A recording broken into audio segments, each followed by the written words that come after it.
I'm going to need y'all's input, because if not, there are a lot of dark rabbit holes, deep rabbit holes with this that I have a lot of fun with that y'all may not be prepared for, okay? So I'm just fair warning you. I need some input. This is the judgment of the angels, okay? Judgment of the angels. Are you sicking me on back there? Yeah, that's Travis. He's being a blessing to me. 1 Corinthians chapter number 6. Kind of set the stage. I got plenty of time this morning, and I don't want to go down some of the rabbit holes I have been down by myself, just because those are for fun, not necessarily that they're going to be edifying to us. 1 Corinthians chapter number 6. Dare any of you, having a matter against another, go to law before the unjust and not before the saints? Do ye not know that the saints shall judge the world? And if the world shall be judged by you, are ye unworthy to judge the smallest matters? Know ye not that we shall judge angels? How much more things that pertain to this life? If then ye have judgments of things pertaining to this life, set them to judge who are least esteemed in the church. I speak to your shame.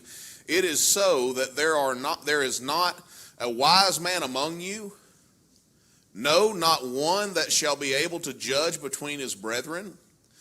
But brother goeth to law with brother, and that before the unbelievers. Now therefore there is utterly a fault among you, because ye go to law one with another. Why do ye not rather take wrong? Why do ye not rather suffer yourselves to be defrauded? Now, this passage in 1 Corinthians, and we know that 1 Corinthians, Paul is filling this book with a lot of rebuke of the church of Corinth. One of the issues he's dealing with is they began to sue one another within the church. Sister so-and-so got mad at sister so-and-so, and they went to law with each other over it. Somebody stole somebody's pew, and they went to law over it.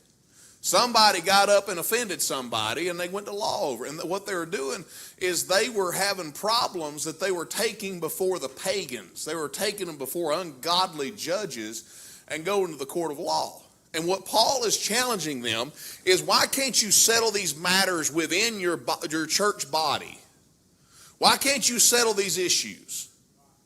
We know that church discipline set up within the Bible, Miss Lita, it starts with, if you got aught with a brother, you go to that brother one-on-one. Then if you don't get it right, you go with 2 or 3 witnesses. And then if they don't get it right, then you bring it before who? Not Judge Judy, not Judge Joe Brown. You bring it before the church. Okay? So he's talking about that. But he makes this statement qualifying what he's saying. He says, know ye not that we shall judge angels? Now, much can be said, Chase, about the judgment seat of Christ. Much can be said about the great white throne that we'll get to later on. Much can be said about different forms of judgment that God issues within the Bible. But this is the only place, Miss Lori, that I find this terminology, this statement, that we shall judge angels. Now, we do know that whenever the church comes back with Christ, we're going to rule and reign with him. All right? Here's where you can get into some deep rabbit holes. Again, input, speak up. Here's where you can get some deep rabbit holes. What are we going to be doing? Who are we going to be ruling and reigning over? It's a good question, ain't it? It says, we shall judge angels. Clearly, Paul had some insight on one of the things we're going to be doing after the return of Christ. Let's see here real quick. Chase, I want you to get Matthew 24. Let me get to the verse. I'll tell you in a minute. Not Malachi, Matthew. Good grief. Coffee hadn't kicked in this morning.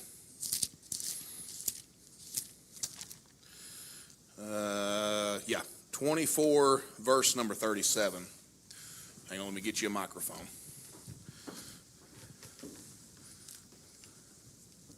This one here, Travis.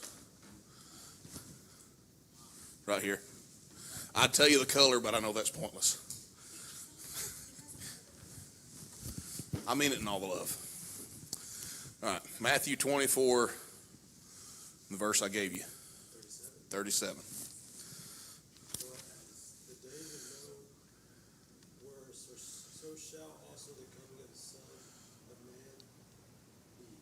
All right. All right, give that microphone to Miss Amber. Miss Amber, I want you to go to Jude chapter 4. No, I'm kidding. All right, go to Jude chapter 1, verse number 5 and 6.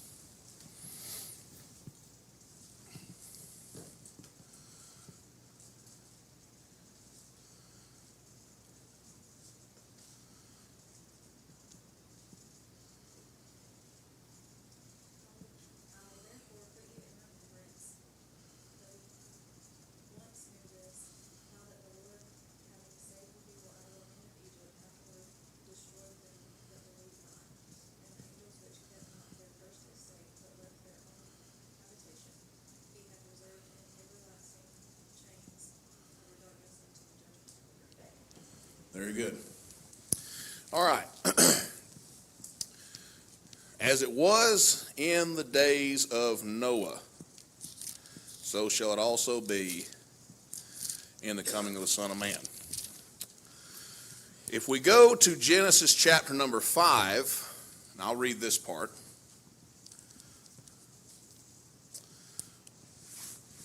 Starting in verse number 20.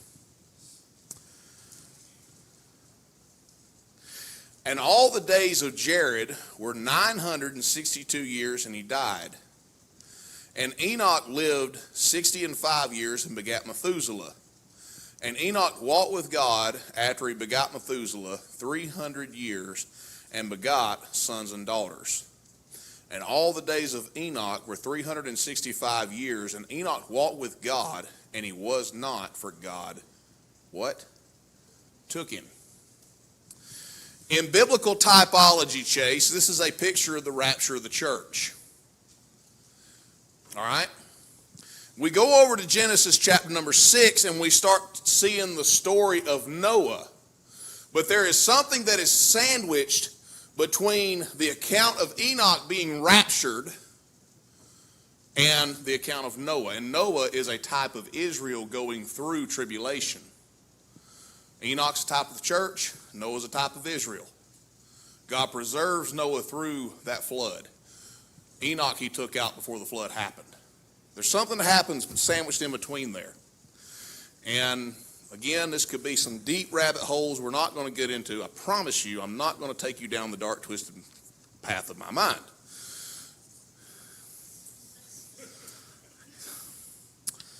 And it came to pass, when men began to multiply on the face of the earth, and daughters were born unto them, that the sons of God saw the daughters of men, that they were fair, and they took them wives of all which they had. And the Lord said, My spirit shall not always strive with man, for that he is also flesh, yet his days shall be 120 years. And there were giants in the earth in those days, and also after that, when the sons of God came in unto the daughters of men, and they bare children to them, the same became mighty men, which were of old men of renown. Now, who are the sons of God? There's two main viewpoints of this. One viewpoint is this is talking about the descendants of Seth and the descendants of Cain. Sons of God, daughters of men, the godly line of Seth. I've heard that preached, I've also heard this preached before. I've heard men go down this route that the sons of God are talking about angels and talking about mankind, daughters of men. Let me offer you Job chapter number 1.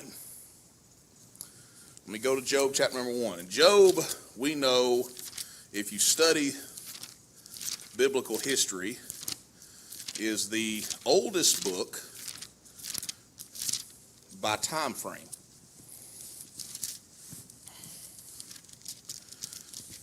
Not Esther. Good grief. What'd you put in my coffee this morning, honey? All right, let's get here. Verse number 6, chapter 1. Now there was a day when the sons of God came to present themselves before the Lord, and Satan came also among them.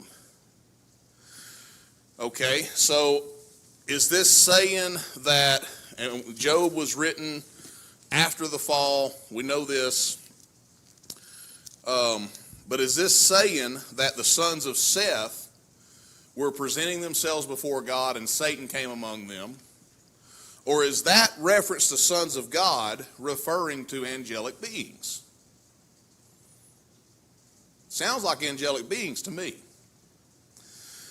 I'm not taking you down a rabbit hole, but going back to 1 Corinthians chapter number 6, where Paul says, we will judge angels. Stands to reason that there are some angels that are going to face judgment. There are some angels that have some things to answer for. By the way, is not Satan one of those? The Bible says he was the anointed cherub. He was like the top of the heap. And pride lifted himself up. You can read about this in Ezekiel, talking about the king of Tyre. That's not talking about a physical flesh and blood human king. That is talking about Satan. Thou hast been in Eden. Isaiah chapter 14, talking about that Lucifer, son of the morning, that is Satan. Jesus tells his disciples, I saw Satan fall from heaven like lightning. Satan was an angel. In Revelation chapter number 12, it talks about that dragon. Let's go over there real quick. Revelation chapter 12.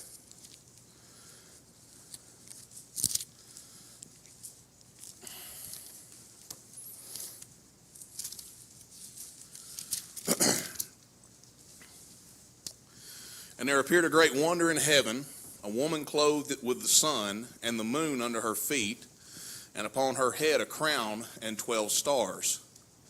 And she being with child cried, travailing in birth and pain to be delivered. And there appeared another wonder in heaven, and behold, a great red dragon, having 7 heads and 10 horns, and 7 crowns upon his heads. And his tail, watch this, his tail drew the third part of the stars of heaven, and did cast them to the earth. And the dragon stood before the woman, which was ready to be delivered, for to devour her child as soon as it was born. And she brought forth a man-child, who was to rule all nations with a rod of iron, and her child was caught up unto God and to his throne. And the woman fled into the wilderness, where she hath a place prepared of God, that they should feed her there 1,260 days. All right, so Revelation chapter number 12 is not talking about Mary, it is talking about Israel. And the child that was brought forth to rule all nations with a rod of iron, we know is talking about Christ. The red dragon is talking about Satan. That third of the stars, that's where we get the reference that when Satan fell, so did 1/3 of the angels. Okay? So where do all these demonic forces, these demonic spirits come from? Did God create them? Did God set them up the way that they are? Where did they come from? See, it's very easy to get into some deep rabbit holes with this, and this is why this is so fun. But where did they come from? Could that be that third of the angels that fell? Now, when Jesus was dying, it did not say 10,000 angels. It said 10,000 legions, right? That's a whole lot of angels. A whole bunch of angels. And that's what was in heaven when Jesus was dying. This fall, Brother Tim, we believe took place many, many years before that. So if there's that many in heaven, and that's 2/3 of what God created, that other third, where are they at? The Bible says in Jude they're reserved in chains and darkness. But could it be that those demons, those things that are unleashed on mankind, the further we get and the closer we get to the church leaving, and you think it's bad now, wait till the church does leave. Could that be the spirits of those angels that fell? So is that why? Is that why there's going to be a judgment of the angels? You see, when God looks at sin, he has to judge it. When Jesus took our sin upon him, God had to pour his wrath and his judgment out on his son. When God looks at sin, he has to judge it. Well, if angels sinned, God's got to judge that. But he has established a pathway, he's established a method of doing so. From what I can see, out of the 7 judgments that we're studying, 5 of those judgments, Christ is directly involved in the judgment. Judgment of sin. He took sin upon himself and became sin for us. The judgment of self, that is where we evaluate ourselves, Miss Lita. Otherwise, that way Christ doesn't have to do it. We judge ourselves. The judgment seat of Christ, we're going to stand before Christ, Brother Tim, and give an account of the deeds done in our body, whether they be good or bad. He's involved in that one. Okay? Judgment of the nations. There's 3 that Christ is going to be involved in. Sin, judgment seat of Christ, judgment of the nations. And he's sitting upon that throne. And the nations are going to present themselves before him. He'll separate those nations that supported Israel and the nations that didn't. And then we get to the judgment of the angels.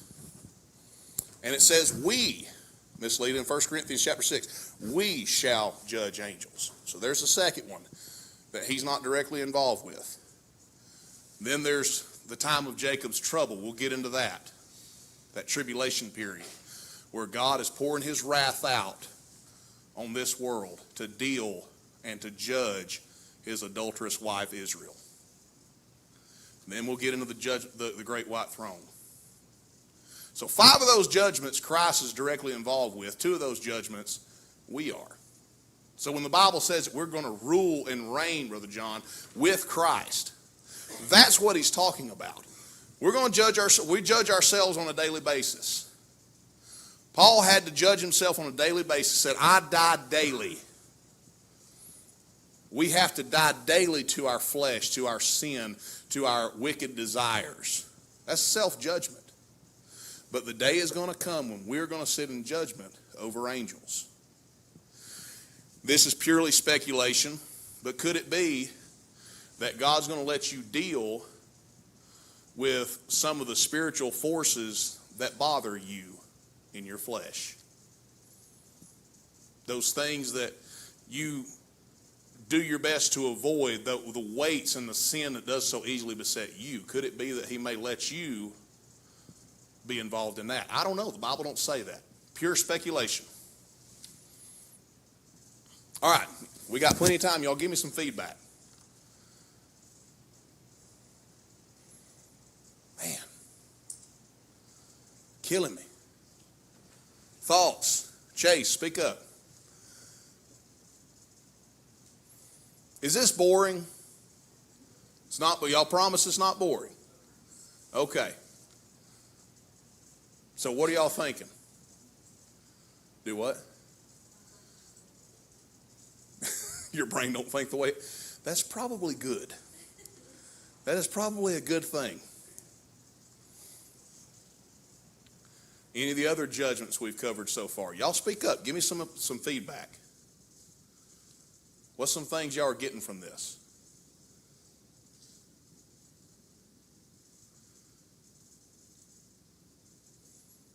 John's thinking.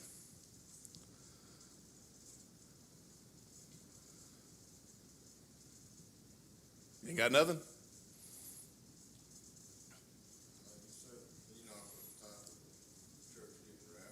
Mm-hmm.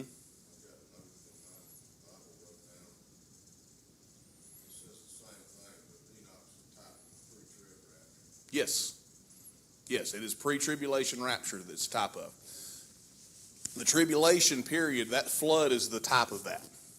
And Enoch's gone before it happens. So when the church leaves out, in typology, that shows the timeline.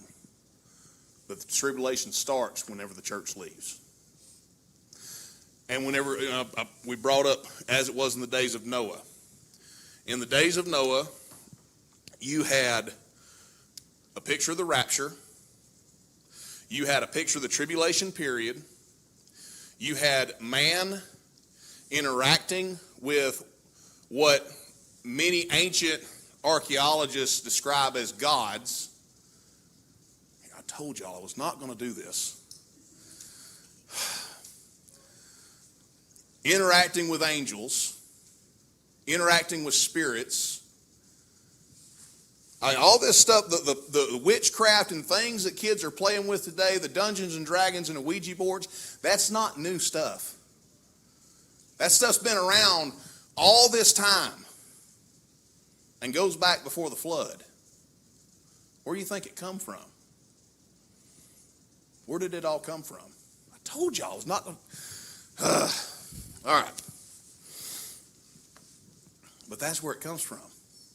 We had all that going on and a picture of the tribulation period and Israel being preserved. Revelation 12 talks about that nation of Israel being preserved through that judgment. Okay? As it was in the days of Noah, so shall it also be in the coming of the Son of Man. So the same things that were happening in Genesis chapter 5 and Genesis chapter 6 prior to the flood is the same things that are happening today. The same demonic forces, the same spiritual forces that are at work today in our young people, and sadly a lot of our adults that we deal with on a day-to-day basis, have experienced. It's not all Hollywood, folks. Seeing dressers fly across a room is not all Hollywood. Sure, Hollywood embellishes and Hollywood puts on a good show and can sell a lot of tickets to movies. But there's some reality to that stuff too. That is why that stuff is so dangerous. Why do we teach kids to be careful what they play on video games? It's because a lot of that stuff is demonic. A lot of that stuff has spiritual forces behind it. The game Dungeons and Dragons was designed to use actual, real Satanist spells. The people that developed that game went and talked to actual Satanists and actual witches and warlocks to come up with that game. And kids play that mess. Ouija boards, all of that stuff's new. It's not new, it's old. It's very old. Yeah, it may take different names, it may take different forms, it may take different technology today, but it is still very, very real. It's not games. There are real forces, satanic, evil forces.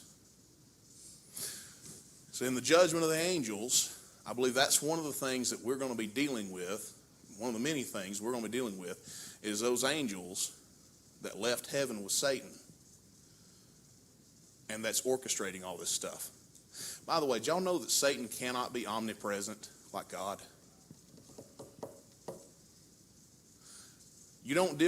Multiple people aren't dealing with Satan at the same time. He's got cohorts. He's got helpers. He's got different little spirits that float around and listen to everything that we say. He's the prince and the power of the air. How does he get all that information? He's got ears everywhere. That's why it's important to be careful what we say. Even praying out loud, we better be careful what we pray about. Because see, right now, we're not in a position to judge. This stuff's going to go on at the very minimum another 7 years from right now. Okay, 7 years from right now. Right, you can dial that thing up anytime now, Lord. I'm ready to get out of here. At the very minimum, 7 years after the rapture, it's going to go on and continue. But after that, then it happens. Then we've got a glorified body. We've got a mind fashioned like Christ. And those same things that bother our flesh ain't going to be a factor anymore. Those same spirits that tempt us and those same spirits that bother us. I'm glad that a saved person cannot be possessed, Miss Lita, but they sure can bother a saved person. It's probably more important for a saved person to be careful what they watch on TV than it is for a lost person.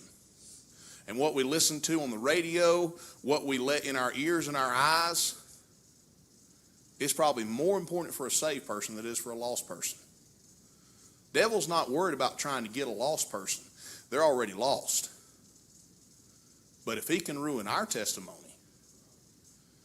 I don't know nothing about the situation. I have no idea what he's even talking about, but preacher mentioned somebody.